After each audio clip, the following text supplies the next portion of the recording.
saja tidak cukup untuk lewat bebas. Komandan polisi menambah sistem kata sandi agar tidak sembarang orang bisa masuk. Leige pun mencoba bertanya dan menjelaskan jika ia sampai dihentikan, itu akan merepotkan si penjual. Penjual yang polos itu akhirnya memberitahu kata sandinya. Leige membobol penjagaan polisi, lalu masuk ke ruang istirahat karyawan. Saat itu, sekelompok orang sedang mendengar arahan tugas tanpa sadar targetnya ada di depan mata. Leige menyimak rencana aksi, bahkan mengambil walkie-talkie untuk memantau gerakan polisi. Namun suasana kembali tegang, karena polisi mulai tahu ciri fisiknya. Mereka menangkap orang-orang yang mirip Leige, dan tahu ada tato di pergelangan tangannya. Leige bingung namun segera memakai gelang untuk menutupi tatonya. Ia memeriksa peta lokasi dan jalur pelarian, lalu pamit keluar mencari udara segar karena bising. Ia berpesan agar putrinya menunggu di supermarket dekat pintu utama jika terpisah. Segera ia menuju lorong untuk menyalakan alarm kebakaran demi menciptakan kekacauan agar bisa kabur.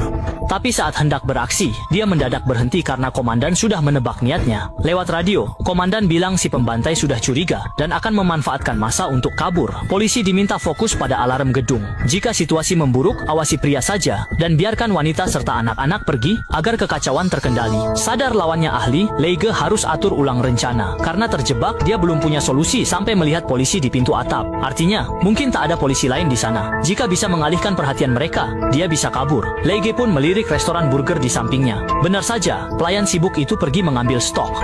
Dia pun menaikkan suhu penggorengan ayam. Suhu minyak mesin pun melonjak panas dengan 2 botol kaca di dalamnya. Saat pelayan sadar, semua terlambat. Detik berikutnya,